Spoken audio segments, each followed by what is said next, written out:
Hello and welcome to another Train Sim World 2 video. This time I'm driving the Class 442, BR442 I should say, Talent 2. I'm just going to call it the Talent 2. I also said class because I'm used to driving British trains which all begin with class, at least as far as the designation goes. And in today's video we're driving from Manchester to Greenfield. We should hopefully be pretty fun. We're going to be stopping at a few stops in between. Not all of them, but some of them. Anyway, because we're driving an electric train, don't expect to hear very many sounds in the cab or outside. It's pretty quiet, this train, I'll be honest. It does make some sounds, but don't be expected to hear a lot of stuff. You know, it's not a diesel train, it won't make that much noise. And also, if you do enjoy the video, please do like it, comments, whatever. You know the deal with that. Anyway, I do apologise because I have a cold as I'm doing the recording for this, so please do excuse that. Understand that I am trying my best. If I have to, I don't know, pause to sniffle or sneeze or anything like that, then I will do that. And also to clear my throat, because your throat does sometimes get a bit congested. But anyway, let's start off with the topic of today's video that I want to bring along.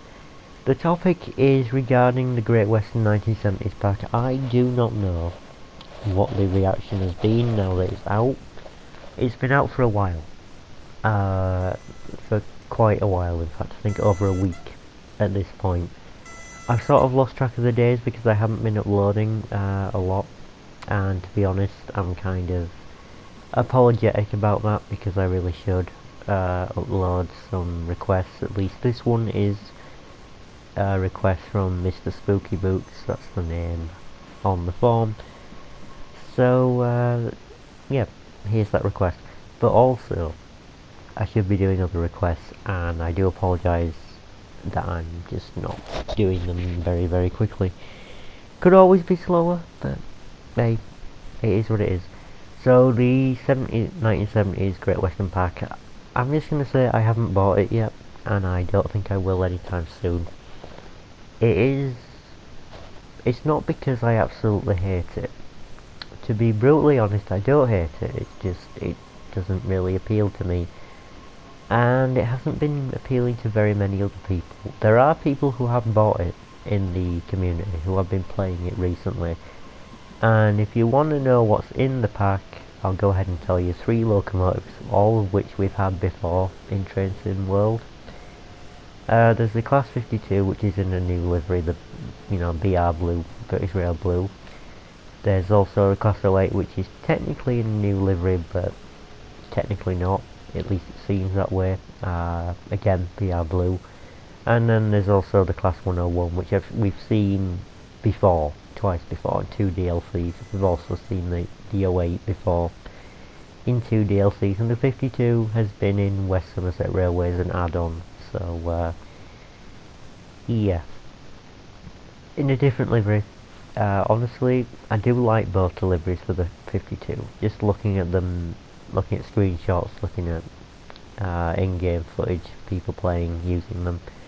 I do like the 52, it's just, you know, it is one of the options to get the 52 if you really want it and you don't care what livery it's in.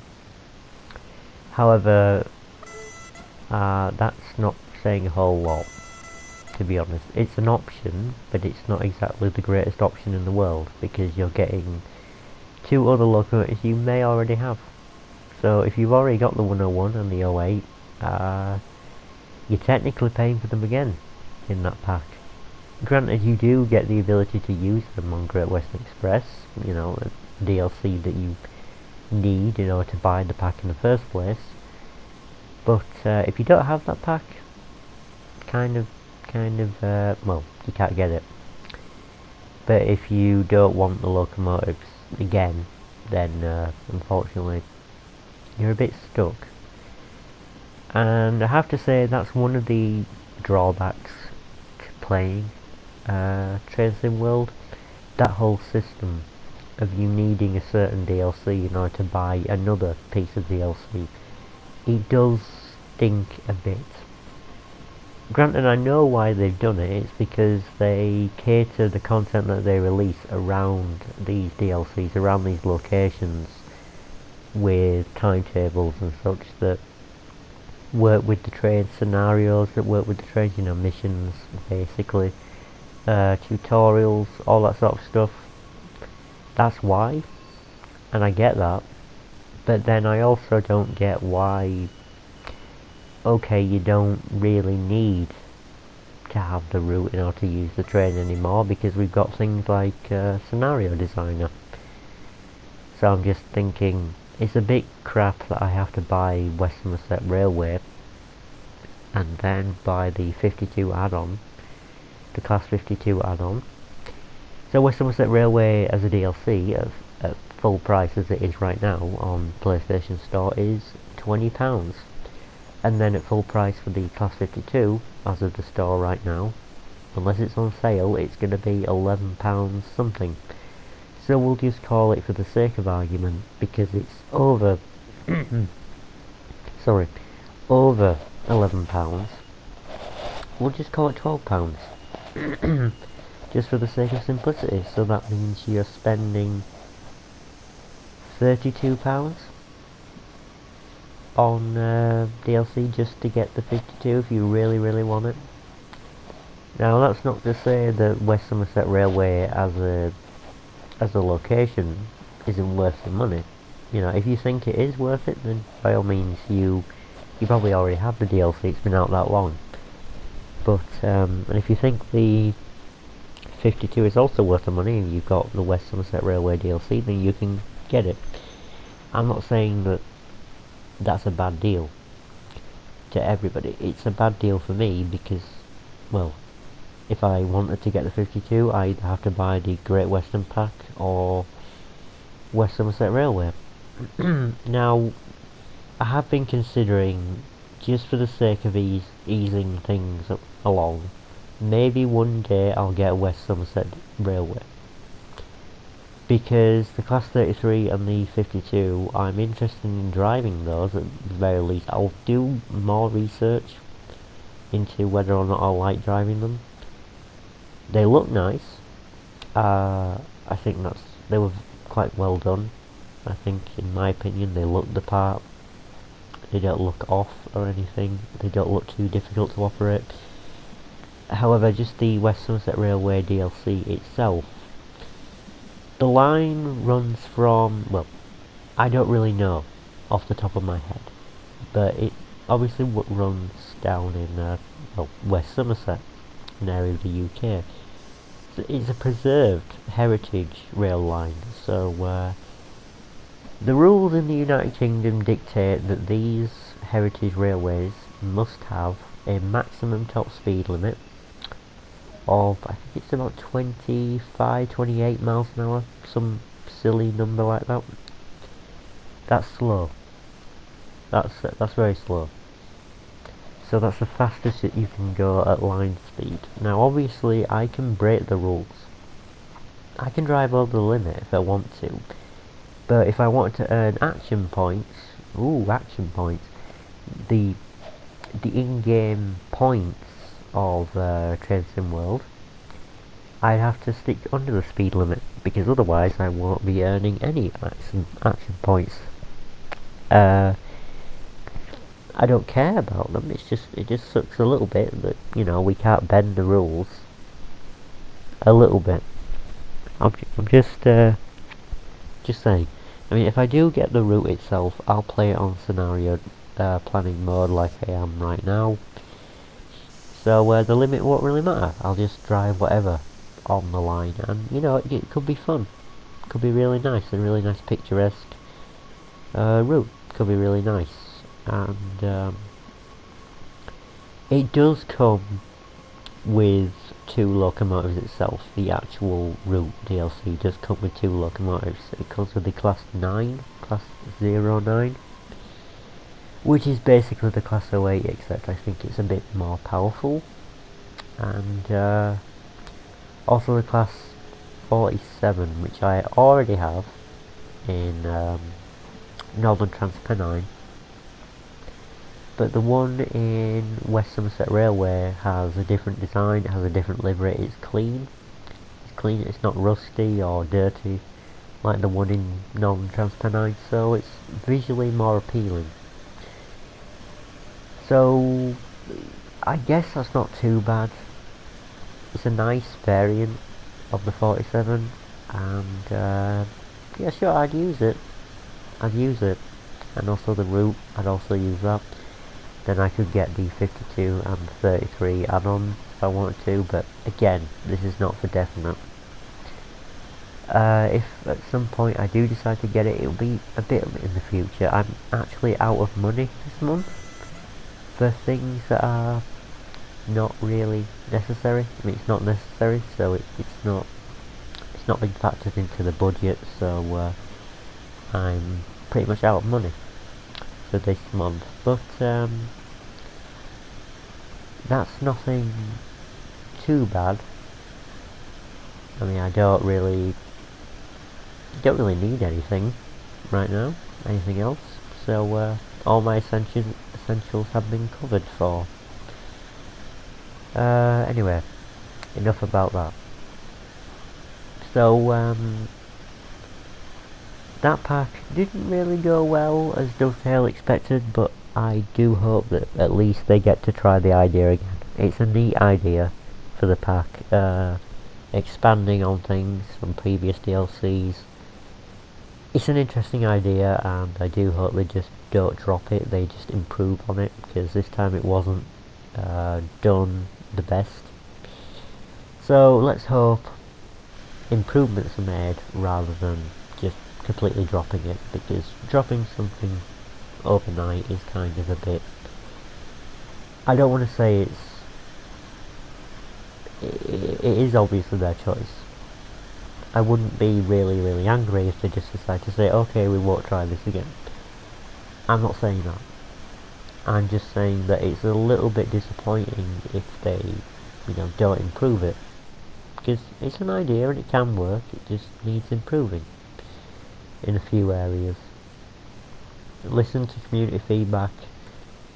That's important, by the way. If you are a budding game developer, game designer, game artist, game modeler, all these different job titles, the key thing I want to tell you, there are a few things I think game developers should embrace more these days rather than not embracing them.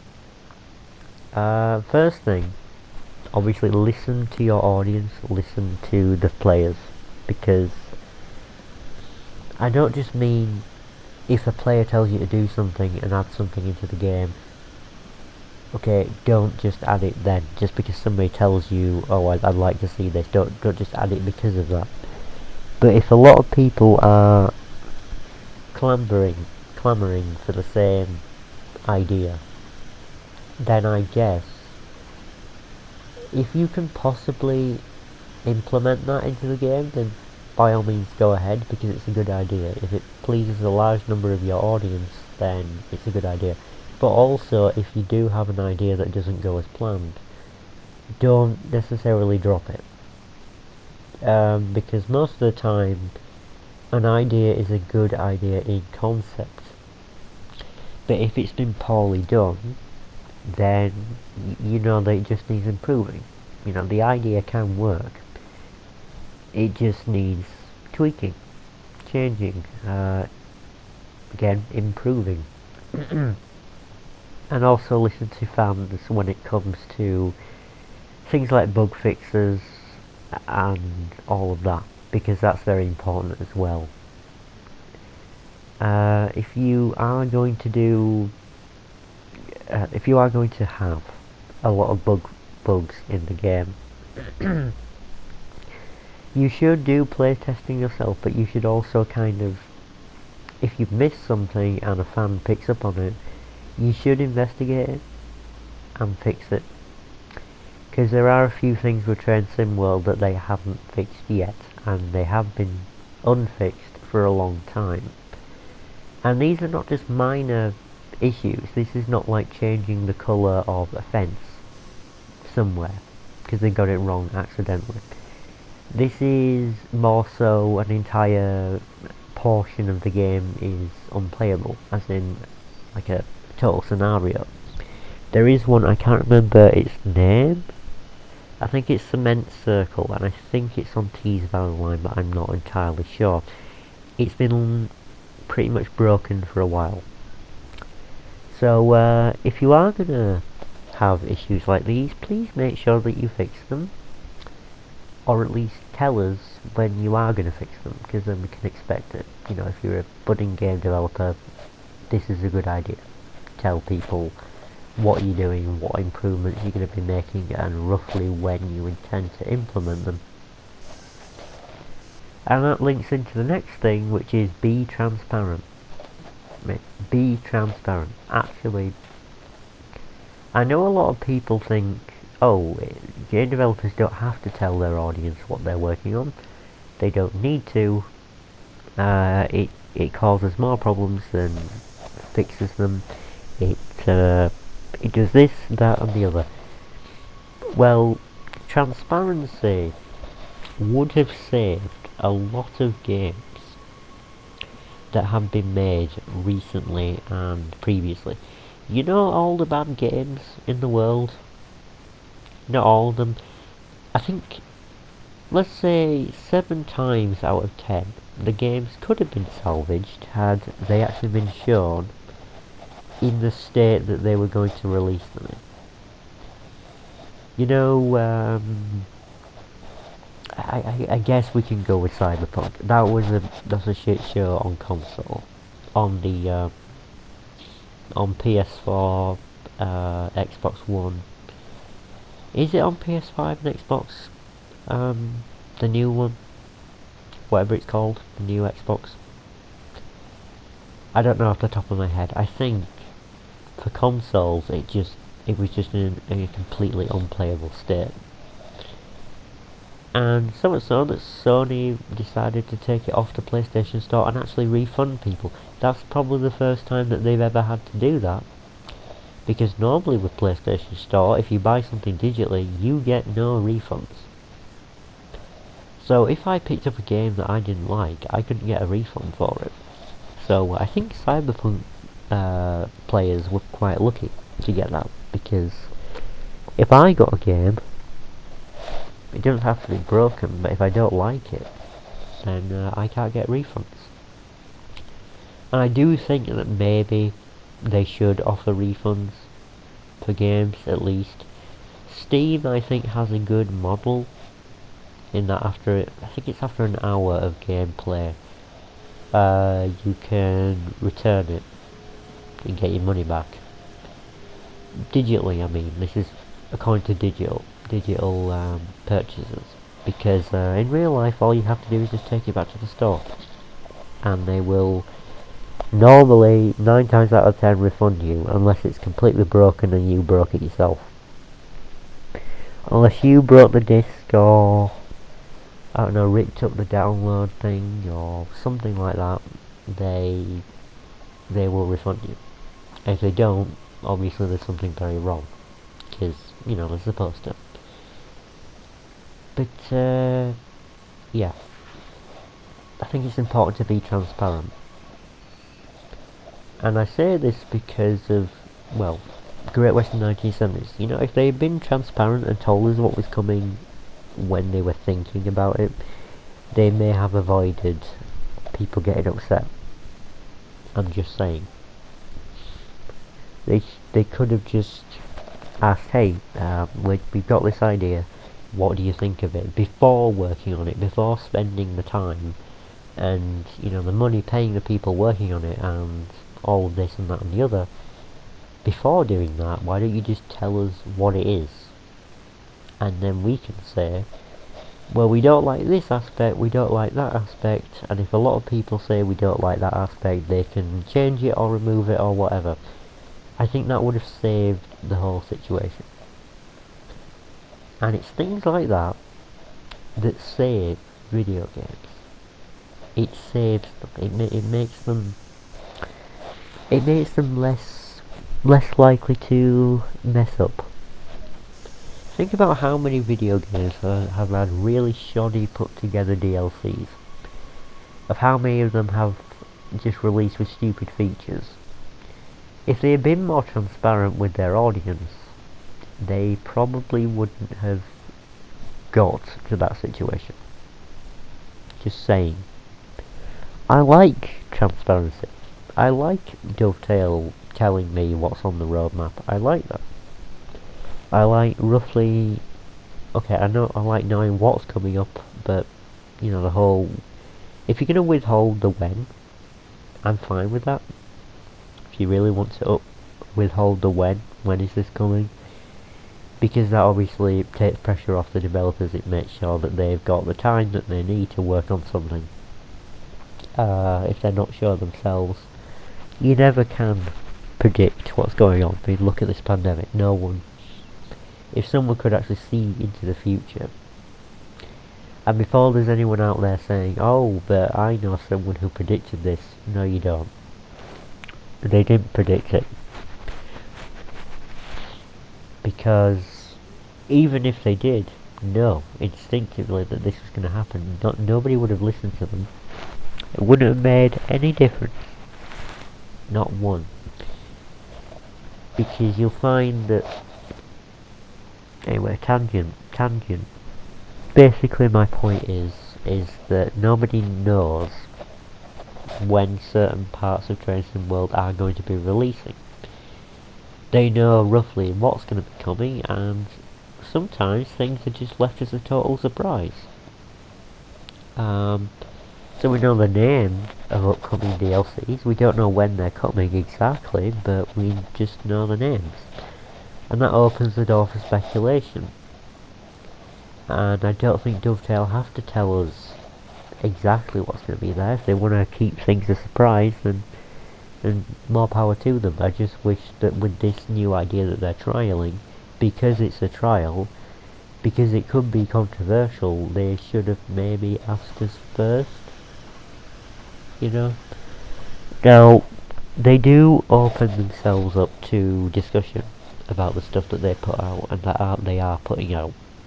But that's only when that's only in the sort of later stages of development. So when they've released things like trailers, such and such, by that point it's coming out, right? Because by the time that people knew what was coming out in Great Western 1970s, it was already coming out anyway. There's no way that they would have just pulled it, unless there was something catastrophically wrong with it, or the fan reaction was so bad that 99% of people hated it. It was pretty much guaranteed to drop. So it kind of doesn't matter how the fans reacted at that point, but earlier on it would have mattered, and it may have made a difference. Just saying. But you know what? I'm not saying I know better. I'm just saying it would be nice to have a little bit of transparency in video games in general these days. Yeah. As far as other tips go, from my perspective, I don't design games. Now, if I did have the ability to make a game, I would probably already be making one. But I'm not, because I don't have that skill, or the equipment, or the money, or the time. So, yeah, I'm just offering advice from a consumer. And it's mostly to do with, I suppose, one of the main tips is to try and consider everybody. Now, I don't just mean consider every single person that could ever conceivably exist. Just consider the main groups of players, like the new players and the returning players and the ones who are already with the game. So people have bought lots of DLCs, people have bought lots of add-on content, and you know, have sort of been there since the beginning. Try and think about them, but also think about new players coming in. Take GTA Online for an example. GTA Online has been growing since GTA 5 Online. GTA 4 did have an online portion which I barely got to play. But that's not the fault of anybody. That's just the way it is. I do apologise. My cold appears to be striking. Anyway, but with GTA Online, they've been growing since its inception, since GTA 5 Online began. And after that point, because they've been, I shouldn't say piling on. Actually, I should. They've just been piling thing after thing after thing after thing of DLC into online. And that would normally be okay, except for new players, it's a pain. For players who just jump in, and even players who are returning, who are just making a new character or have sadly lost them, because I believe at some point Rockstar accidentally banned people who have been playing for a long time, because essentially accusing them of cheating or using an exploit that's in the game. Well, to put it one way, it's an exploit that's not harming anybody, right? Earning extra in-game money is not really harming anybody, because those players aren't using that money to harm the progress of other players. I don't think it's worthwhile calling it a really horrible exploit that someone should be banned for. Someone should be banned for hacking and griefing and etc, etc, but if it's not harming anybody else, then why is it a bad thing? You know, the economy. But you know what, I'll save this for next video. I will. And I'll give it a proper talking about, because I've got lots of things to say about GTA Online. I've played it, right? I have played it. I abandoned it about 2 years ago, I think. And 2 years ago, I'm just going to review it from the state of how it was 2 years ago, right? And before that. And I know they're still making content for it now, because I've seen it. And I can't really review it, can't really give you my opinion on it, because I haven't experienced it, but I'm just going to say I've seen it, it exists, they're still making stuff. So it probably still applies, all of what I'm going to say in the next video. Whenever that will be. I may record it after I've done this, after I've done the recording for this video. And I believe that we've arrived at Greenfield. Sorry I haven't been talking about too much. Well, I've talked about Dovetail and that pack and etc. So it has been about trains in this video. I do hope you enjoyed everything so far. I got a bit rambly and ranty about a few things, but I promise not to make that a habit. It's just the topic of the video. Anyway, thank you for watching. Hopefully you enjoyed the content that I put out. If you do, please do keep watching. You don't have to like anything, you don't have to subscribe, just, you know, keep watching on the sidelines. And I will see you all in the next video, which will hopefully be interesting as this one was. Goodbye.